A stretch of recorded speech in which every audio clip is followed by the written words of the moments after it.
Welcome. I'm E.G. Marshall. Hell has been described in gruesome, grisly, and garish detail by philosophers, poets, and painters.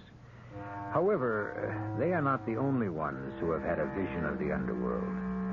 Hell is an open book to all who choose to turn its pages, a coloring book that you may fill in yourself. And so many people have designed their own private hell, filled with their very own private devils and demons. And many people have discovered that you don't have to die in order to live there, although it helps. Our mystery drama, The Other Life, was written especially for the Mystery Theater by Sam Dann and stars Mercedes McCambridge. It is sponsored in part by Sign-Off, the Sinus Medicines, and Buick Motor Division. I'll be back shortly with Act One. I want that sinus medicine. Headache tablet? No, the sinus medicine that relieves headache and congestion, internal sinus pressure, and postnasal drip. You mean Sign-Off? Exactly. Compare Sign-Off tablets with anything you've ever taken for sinus. No sinus tablet you can buy relieves more symptoms. Sign-Off gives you a full dose of pure aspirin plus a powerful sinus strainer. Sign-Off works fast to help sinus pain while you drain. Sineoff. Sign-Off, the sinus medicines in the bright red box. Take when needed, only as directed. Hey, Mom, what's for dinner? Hey, Mom, what you got? What's for dinner? Let your nearby ShopRite help you decide with super savings. For burgers, meatloaf, or meatballs, there's fresh ground chuck, just 89 cents a pound. For a family treat, there's center-cut rib roast, just $1.49 a pound. In ShopRite's appetizer department, you'll find store-sliced cooked corned beef, 1/4 pound, 59 cents. And check the dairy cases for Philadelphia cream cheese, 8-ounce package, just 39 cents. Your nearby ShopRite has all the answers for savings and quality for any meal. She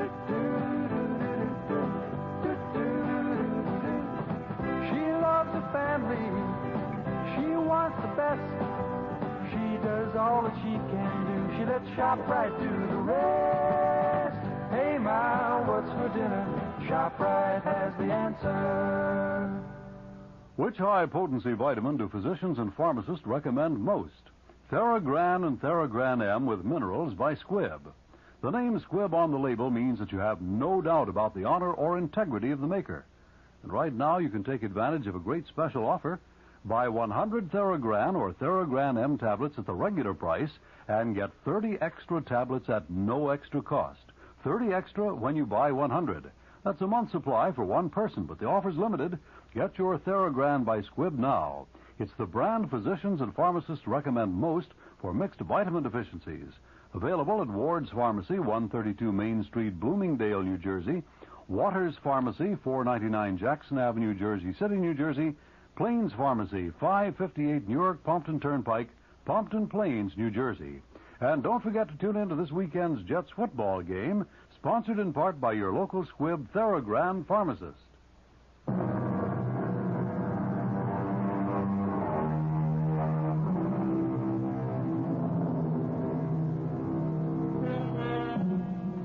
Look out for the quiet people, for the ones who are modest in manner, unassuming and self-effacing, and who leave no more trail than a fish in the water.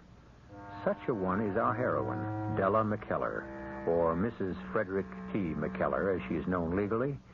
At this moment, she's at the airport cab stand. What so, lady? 1221 Torrance. 1221 Torrance. We are off.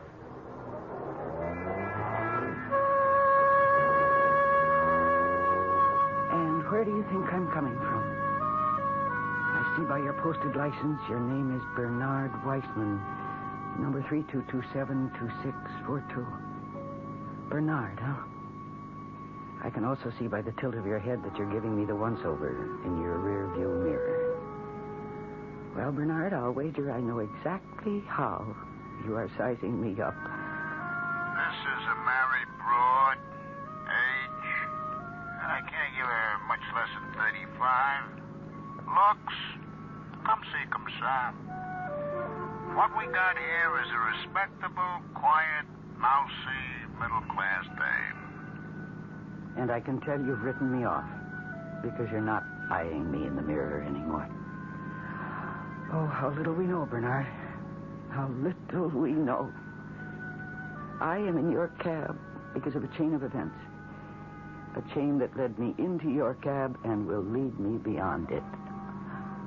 It began one evening. Let's call it that evening. Fred? Yes, Stella. Oh, darling, I'm in a pressure cooker again. Why? What is it this time? A report. I have to do a report, a complete report. Tonight? If I don't take time out for sleep, I'll just manage to have it ready for the Senate Finance Committee by morning. Oh, but Fred... I'm going right into the den. I have to start immediately. But dinner... Oh, be a sweetheart. Bring something on a tray. A sandwich. Anything. I don't care. I'll just need plenty of black coffee. Fred, stop. Don't take another step. Darling, what's wrong? I want you to look. At what? Look at me. Look at you? Yes. What do you see? Well, Oh, Fred, sit down. but I told you, I know. You have a report. I also have a report, Fred, which is if you don't sit down this minute, I'm going to take the next plane to Reno, Nevada, or Mexico City and get a divorce. Stella, can't we discuss... What did you say? Fred, surely it must be apparent, even to you, that all the closeness has gone out of our marriage. I've never felt as close to you as I do now. And you've never been so far away. And so I thought... Oh, darling, I know we haven't seen much of each other lately, but I've taken a new job. I thought I would try to put the romance back into our relationship. And it's a very demanding Oh, job. shut up, Stella. Listen to me. I was desperate, so I thought I'd do what the marriage counselors suggest, what the soap operas, the lovelorn columnists advise, which was to create a romantic atmosphere. And look, just look around you. Oh, I'm wearing what certainly should be considered a seductive gown. Look at the candles on the table, the brilliant crystal, the gleaming china, the sparkling silver, the red roses, the soft lights, the sweet music. And let me tell you about dinner. darling, No, listen, we're having beef bourguignon. And then I'm sorry. You bust in here like some traveling salesman barging into a motel. Give me a room and a cheese sandwich. But, darling, I must tell you what happened. Senator Loomis, the one who hates to spend 15 cents on education, he's in town with an investigating committee. I met him, and we started talking. Darling, I know I can make him see the light. Fred, please, Fred, let's have some champagne. Oh, no, I need a clear head for figures. He said have your facts in black and white by morning. Do you realize what an opportunity this is? But I prepared the Oh, whole... Stella, dearest Stella, I know how disappointed you are, but you're sensible. You are, darling. That's why I married you. Now, I must get into the den with these figures. Keep the coffee coming. Bernard, you know who Fred is? Fred is the new state commissioner of education. Everybody says he's going places. I agree. Lately, he's been going a great many places without me. Well, he went into his study, and I did a few chores around the house, read a bit in Boswell's Life of Johnson, worked on a watercolor. Oh, I have a great many talents, Bernard. And in the midst of all this self-expression, enter my close neighbor and casual friend, Edith. Is it okay to use the phone, Del? Oh, sure. Oh, thanks. I hate to bother you, but old Gus decided to stay home today, and I have this extremely important phone call. Hey, Mike, Edie Hollow.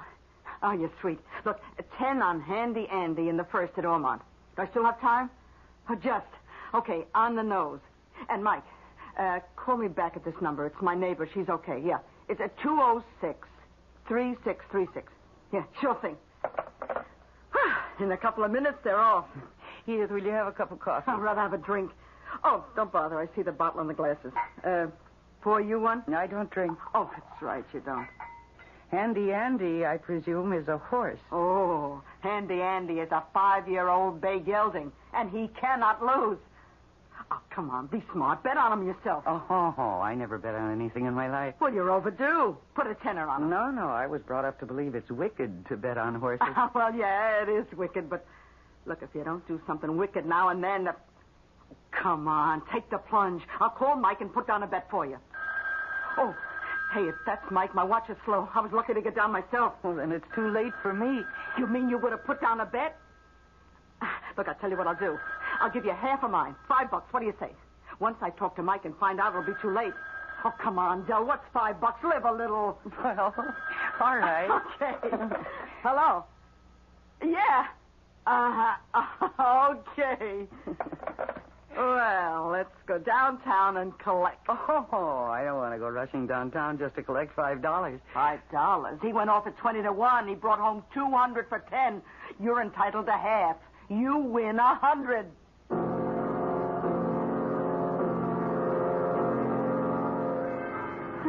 Here's where we meet Mike. Edith, are you sure that we're getting $100 apiece? Oh, you're a very insecure person, Del, and I can't understand why. Come on, relax. Hi, Edie. Oh, hi, Mike. I had a good one today. Yes, you did. I'd like to introduce a friend. Della McKellar. Della McKellar. It sings. It's music. And Della had half the bet. I'm glad you won, Della McKellar. Even though it's money out of your pocket? Oh, not quite.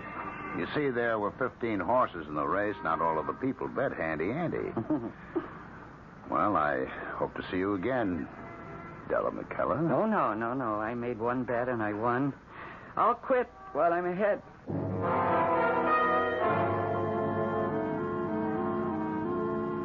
Famous last words, eh, Bernard? And I had every intention of quitting. But that night, Fred was late for dinner, and then he was very late. And finally, the phone rang. Honey, we have to leave for the state capitol right away. At this hour? I've got the senator eating out of my hand. He wants me to testify at the committee hearings first thing in the morning. But I thought we'd have that champagne tonight. Della, just let me get through this crisis. After which, there'll be another one.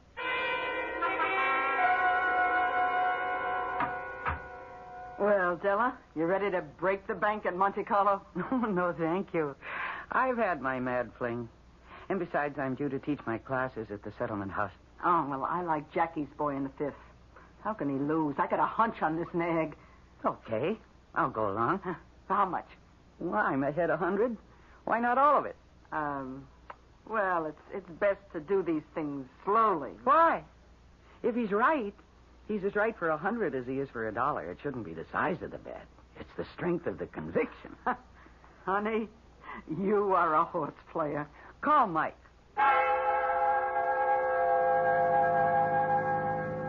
I didn't realize it at the time, Bernard, but I was hooked. Well, after my classes, I was having a sandwich and looking at the paper, the racing page, naturally. And I was beginning to have second thoughts about Jackie's boy. So I called Edith to get her to change the bet. But there was no answer. I didn't know Mike's phone number, but I did remember the corner where we met him. Hello, Della McKellar. Hello, Mike. I have to talk to you. I'll buy you lunch. No, this is business. We can't talk business on the street. Do you realize we're standing in front of Los Sordos, the best restaurant in town?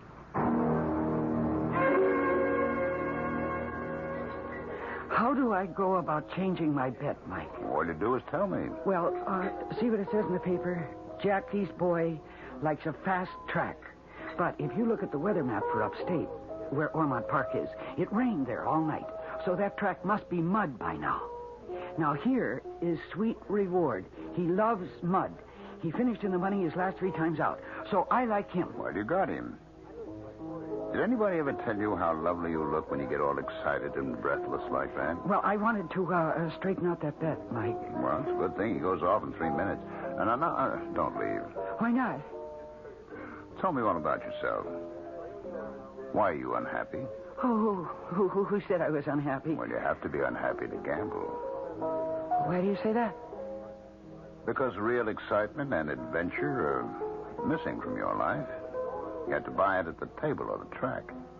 Is that why you gamble, Mike? I don't gamble. To me, gambling's a commodity. I sell it to those who need it. Why do you need it? Who says I need it? Have dinner with me tonight, and I'll explain it. Oh, listen, I'm a married woman. But are you a happily married woman? Oh, really? I have to go. Well, shouldn't we find out about sweet reward? Johnny, plug in a phone, please. Thank you. Della, if not tonight, why then, how about tomorrow? Oh, no, please. The day after? Hello? The 5th at Ormond Park? Uh-huh. Thanks. Your sweet reward came in at 3 to 1. 100 yesterday, 300 today. If I had your luck, I'd play the horses myself. Here's your money. Oh, thank you. Now, about dinner tonight. No, Mike, really, there's no point in your asking. Well, there's no point in your refusing. Della, I'm still upstate. This is a rough one. Yes, Fred, I suppose it is, but, listen, you just stay as long as is necessary. You're not angry? No, darling. I understand it's your career, and, we're both required to make sacrifices. Oh, that's fine, Della. That's my rational, mature, and reasonable darling. I'll be home tomorrow night. What are you doing now? I'm just, reading. What? Something new? The racing form. Did it get good reviews?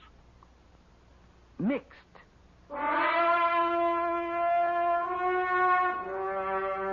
Mike Perry. Oh, Mike. Della McKellar. You change your mind. We will have dinner after all. Listen, Mike. Her name is Lady Marion in the first at Joyland. $400 to win. Aren't you living a little dangerously? Sure. And I love every minute of it.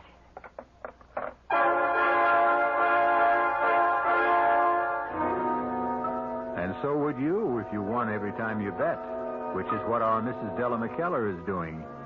However, as the popular tune tells us, into each life some rain must fall. And when it does, where will Della run for shelter? Well, you just keep warm and dry where you are, and I shall return with a few tips on some winners when I bring you Act 2.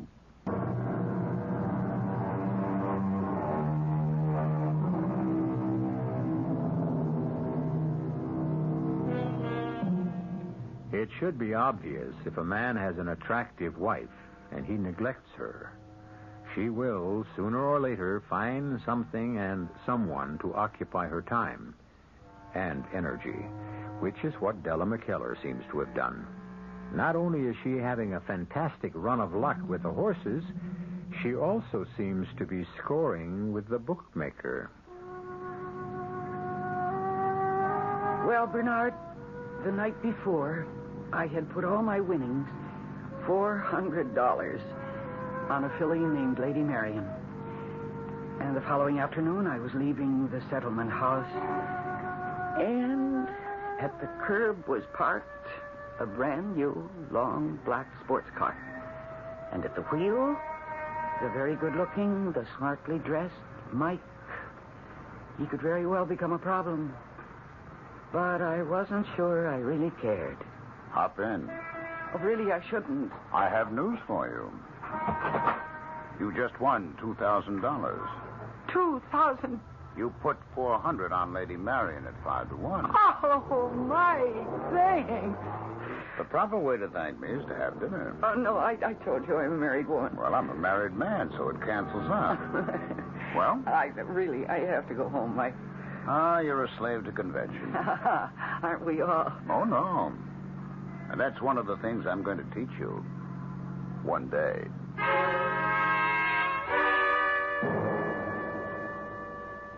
Aphrodite, Edith. Why is she 5 to 1? Well, she's a filly. Why is she running with 106 pounds? Why is she the lightest in the race? Why? She's won her last 2 starts. She's being dropped in class. I like her for $10. What's your bid? 24. $24? That's an odd amount. $2,400, Edith. No. Oh, no, Della, you can't.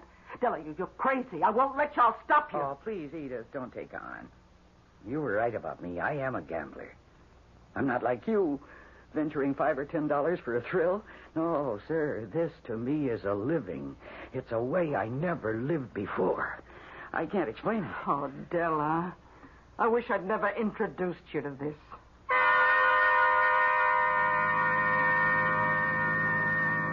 Well, Bernard, that was 10 o'clock in the morning.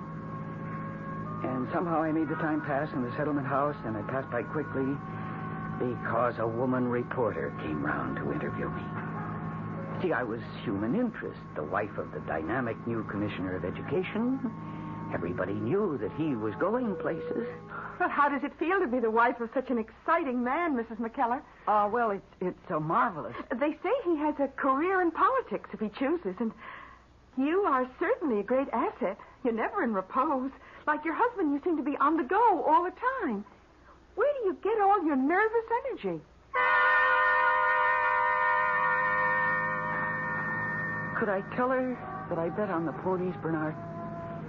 Could I tell her that even now I was waiting for the fourth race at Joyland, where I had $2,400 riding on a horse named Aphrodite, and that I would have $12,000 if she won?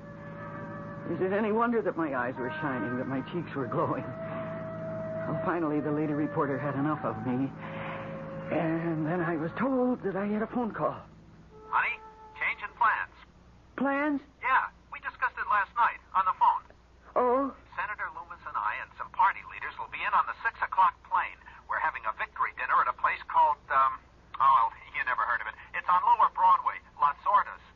Las Sordas? Can you meet us there? I'll have terrific news. Well, Bernard, I kept eyeing the clock like a condemned prisoner in a cell. And finally, the hands read 3 o'clock. And I knew that the race had been run, and that I either had $12,000 or I had nothing. And I looked out the window. The sports car was there. I ran downstairs. He held open the door for me, and I got in, and I knew. I knew my Aphrodite had not risen from the phone. She came very close, Della. Going into the stretch, she slipped, lost stride, but she wouldn't quit. At the finish, she was coming on. If it were a mile and a quarter, she'd have won it. Mike, would you drop me off a block from the house? I owe you $2,400. I want to pay it. Well, you don't have to do it this minute. First, let me buy a drink. I don't drink. Why did you do it, Della? You can't keep letting it ride. You have to save some for a rainy day, you know. It's been raining for a long time, Mike. Well, come out of the wet then, Della.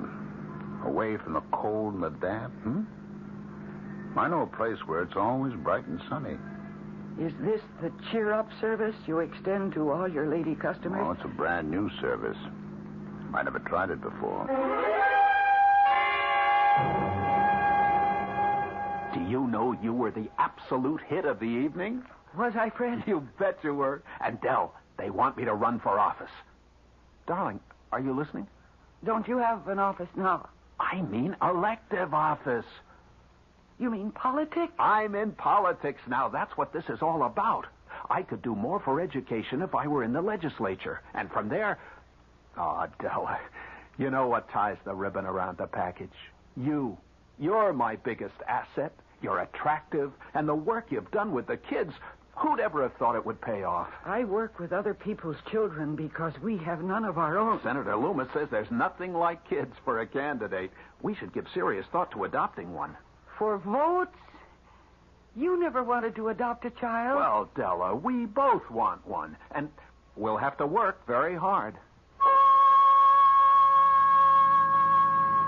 I think that's where he lost me, Bernard, on that word, work. I'd been working for him ever since we were married. I worked while he studied for his master's, his Ph.D., and while he held research jobs that paid practically nothing. And now he was asking me to work for the rest of my life to make him president of the United States one day. Well, I don't want to work for a man anymore. All I really want to do is play the horses. Mike, 50 on Forest Ranger in the third. I'm sorry, Del. He's out of the money. Okay. $100 on Jolly Tar in the 6th. $25 on Jersey Jerry. $50 on House Guest.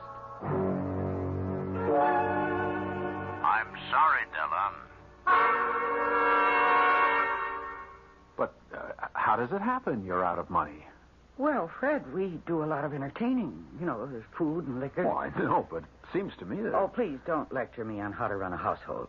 It's the way prices are today. It's just that we seem to be broke all the time, and I'm trying to find out where the money is going. Well, all your guests and your political friends compliment you on our hospitality. Oh, I have to admit, you're doing a terrific job. Well, see, that's where the money's going. It just seems to me it's an awful lot of money. Oh, I'll get that. Hello? Della, bad news, I'm afraid. Country gentleman finished dead last. Anyone else you'd like? Oh, no. Another time. Who was that? Wrong number. Oh? Didn't sound like a wrong number. I said it was wrong number. I just drop it. Oh. I invited some ladies for tea this Saturday. One of them is a nut on antique silver. You know the tray Aunt Zoe got us for a wedding gift? The tray? Yeah, the solid silver tray. Use it to serve.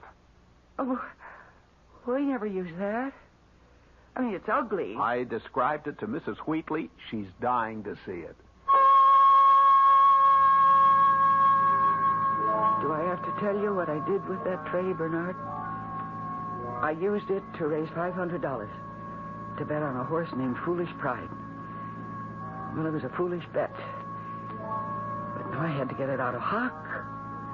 I needed $500 quickly. How could I raise it? I'd already squeezed every possible dollar out of my household money.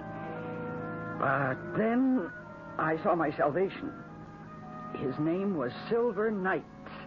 How could he lose, given these circumstances? Mike, what are the odds on Silver Knight in the 5th? Oh, he's the favorite. Just about even money. Okay. 500 to win.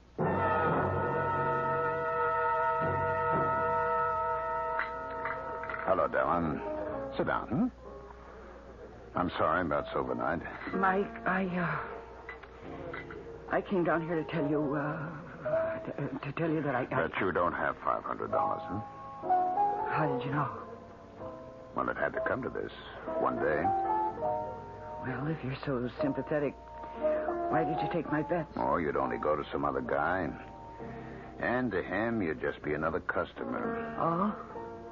What am I to you? If only you would, you'd give in to your instincts and enjoy life. Which instincts? The urge to be free. Listen, Mike, could we talk business? Sure. Your credit is good. And it's unlimited. I don't want credit. I just want time to pay you back. Sure. But meanwhile, if you see something good in tomorrow's race, why, your credit is good. No. I can't ever go through that again. Never again. I've learned my lesson.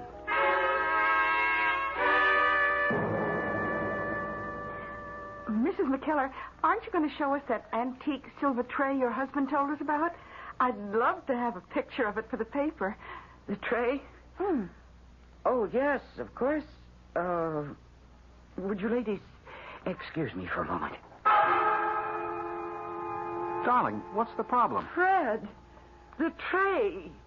I can't find the tray. But don't you always keep it here in this closet? No, look for yourself. It's gone. But how could it be gone? Well, it must have been stolen. Stolen? Oh, Fred, I love that tray. It's been stolen, Fred, stolen. Oh, dearest, you must be calm. How can I be calm? That was the most cherished thing I had. But who could have... That Mrs. Soames, Fred. Mrs. Yes, Soames? that cleaning lady we had a few years ago. It must have been Mrs. Soames. I remember how she used to look at that tray. She stole it. But that's hardly proof. Oh, Fred, it's gone. It's gone. Oh, please, dear, please don't take on like that. It's not the end of the world.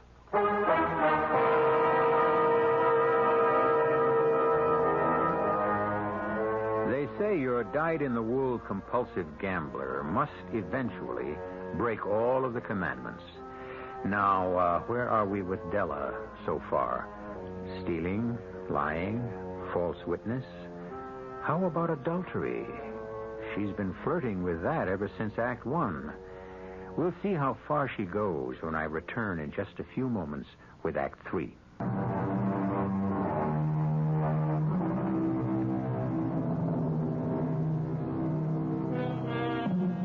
Dante talks about an inferno.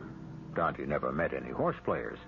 They have a special inferno of their very own.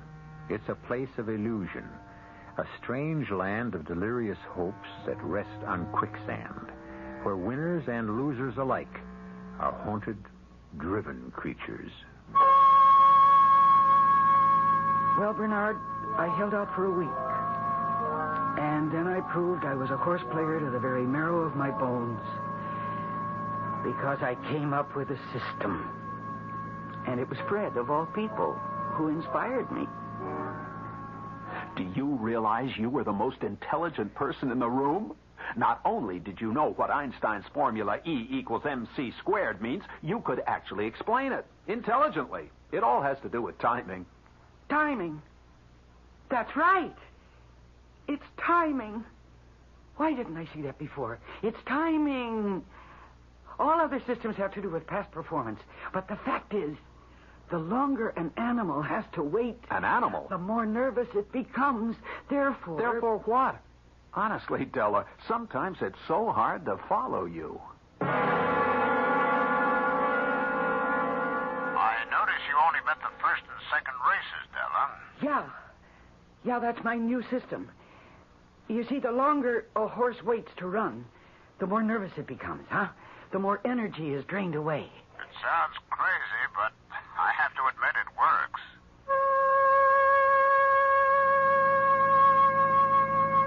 Yes, Bernard, it worked. All systems work for a while. And then nothing worked. And I'll tell you something about horse players. It's just as important to lose as it is to win. The ecstatic joy of winning is made possible only because there's that chilling fear of losing. It's all basic philosophy, Bernard. The balancing of life by opposites. Oh, but there were dreams.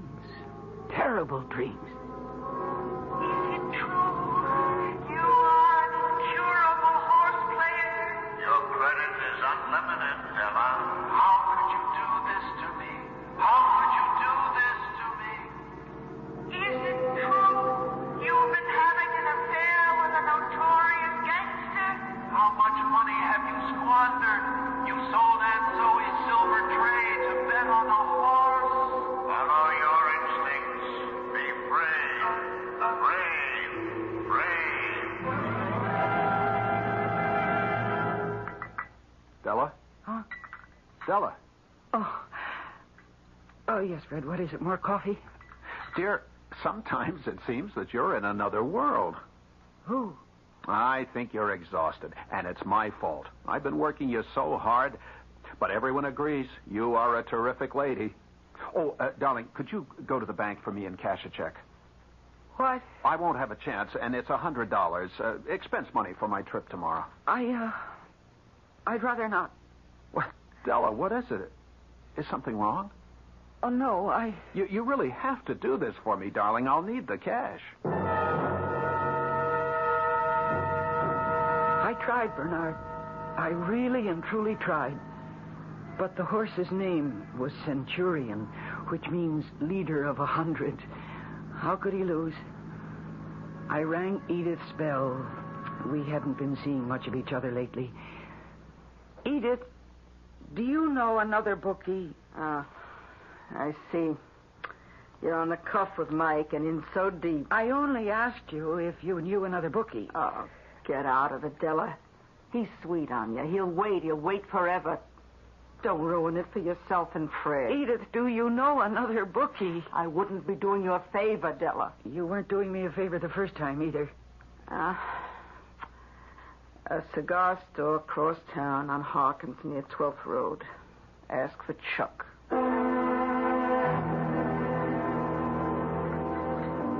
I came here as quickly as I could. What is it, Mike? Is this a way to treat a pal? Why, what do you mean? A friend of mine, you can call him a colleague, says he booked a cash bet for you. Well, I was so afraid to run up more credit, Mike. I told you, your credit's unlimited. How much do I owe you? You know it to the penny. I don't. $9,200. But I had 3 winners last week. That's subtracted from the total. I know. And I'll pay it back. You'll never pay me back. Yes, I will. How? You and Fred are living above your income now. Mike, I'm quitting, and I'll pay you back. You never have to pay me back, Dell. I don't want money from you. Well, what do you want? You? I don't care if you're a gambler. I can afford you. Be my extravagance, And once you're with me, baby, you'll see. You won't have to gamble anymore. Mike, please, I have to go. You wanted this to happen, Della. You wanted an impossible debt to be built up. You wanted me to save you. Okay, try it. Come away with me for a weekend. No. You're a gambler. You never dreamed of how it is in Vegas. Horses, cards, the wheel. It goes day and night. It never stops. You never have to stop. I can't. All right, we'll do it this way. 2 rooms. One for me, one for you. You decide whether you keep your door open or locked. You decide. I decided, Bernard. Which is why I'm here in your cab. I had to find out. About the gambling, about Fred, about Mike, about me. Fred was easy. I told him I was going to visit Aunt Zoe on the coast. Thought it was a great idea. The flight was uneventful. The special limo was waiting to take me to the hotel. I was greeted with ceremony by the captain, ushered with deference by a bellman to my room where there were flowers and a bottle of champagne and a basket of fruit. And a note from Mike. Welcome to Vegas. Report to the cashier. Draw as many chips as your heart desires. Meet you in the casino at 4. Love, Mike. I won. And I kept winning. But somehow there was no thrill to it. I don't know what was the matter. Was I nervous? Was I guilty about deceiving Fred? And then I saw Mike. Well, look at those chips. Look at the big winner. What's the matter, Mike? Nothing. Why do you ask? I don't know. Back home, you seem so carefree, so happy-go-lucky, but out here, you're actually serious. You're like everybody else around here. Sit down. I'll buy a drink. I don't drink. Well, let's sit down anyway. We'll have dinner early. Why? I have a meeting. You have a what? I belong to an association. We're having a convention here over the weekend. And we have an important session scheduled for 6 o'clock. It may run till midnight.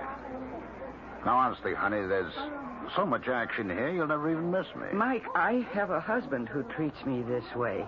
Why do you think I'm here now? Well, it's just this particular night. You don't sound like the Mike of back home. I didn't know that you were tied down. Well, actually, I'm not. You said you were free to come and go as you pleased, that you didn't have to answer to anybody. Della, this is just a single, tiny exception. Listen, on vacation, I like a formal dinner at 8. Sure, tomorrow night. And I've had a long trip, so I think I'll go up and take a nap, and I'll be dressed and ready for you to pick me up at 8. But I told you I have a meeting. And if you're not there, I'll go to the airport and I'll fly to California, where I have a wealthy aunt. And I'll tell her the truth, and you'll get your money. Della, listen. And if you're not there at 8, Mike, I'll be gone. And we'll never know if we could have had anything together.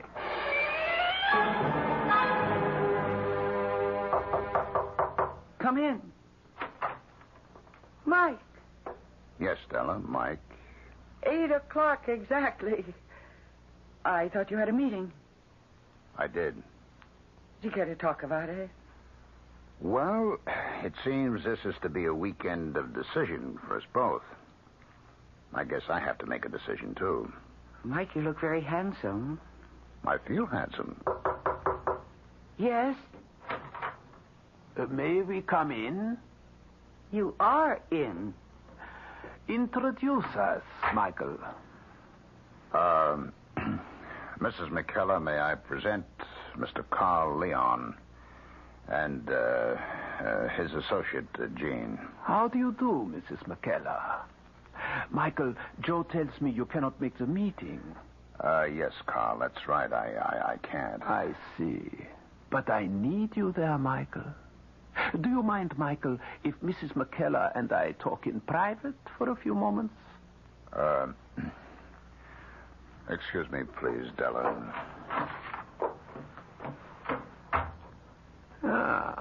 You're a very attractive young lady.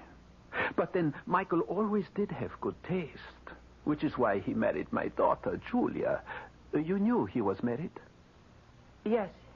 I took him into my firm and placed him in charge of a certain operation. Now I must ask you to leave him. Do you ask me or do you tell me? Ask. You see, if he stays with you, he will no longer have his position in my company. I think you don't really know Mike and what we have done for each other. Just as he's giving me my freedom, I am bringing him his. He is not going to give up his position. Well, shouldn't that be his decision? Of course. And he has already decided. Let us see which of us he has chosen. Open the door, Jean. You see? No one is outside. And no one around anywhere in the corridor. Michael has gone back to work, as you can see. I see. Goodbye, Mrs. McKellar. Oh. Hello. Della? Fred. How did you know? I guess I know everything. I found the pawn ticket. Oh.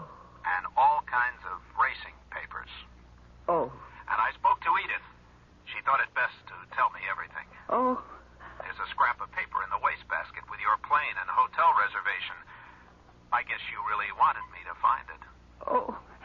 Is that all you can say? Oh? Well, what do you want me to say? I want you to say you're coming right home. Oh, Fred, don't. Don't forgive me so quickly. I feel terrible. I feel worse.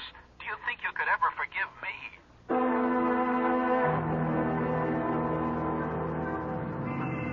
Here we are, lady. 1221 Torrance. Oh, so soon. It don't take more than 10 minutes on the freeway. It seemed like a lifetime. Well, here you are, Bernard, and keep the change. I can't tell you how much I enjoyed our chat. What chat? Dames. Some dames are out of this world.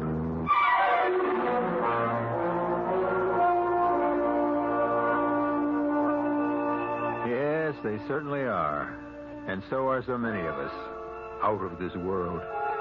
Della McKellar, prim, proper, perfect wife for a rising young politician. What's going to happen? Did Della and Fred learn their lesson? Or will they slide back into the old relationship? Do people really learn? Some do, some don't. I shall return shortly.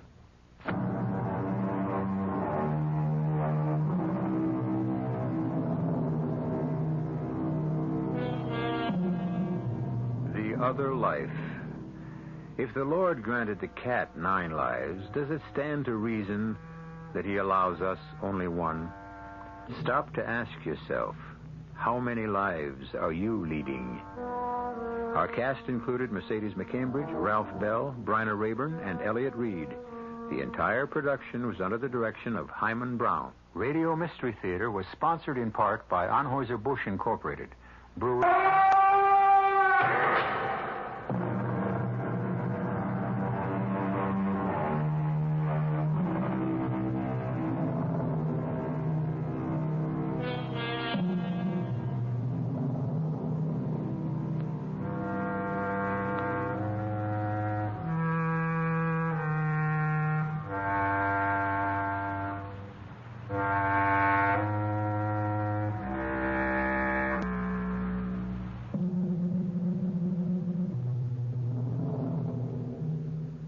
Mystery Theater was brought to you in part by ShopRite Supermarkets, where you get a lot more for a little less. The preceding program was presented by CBS Radio.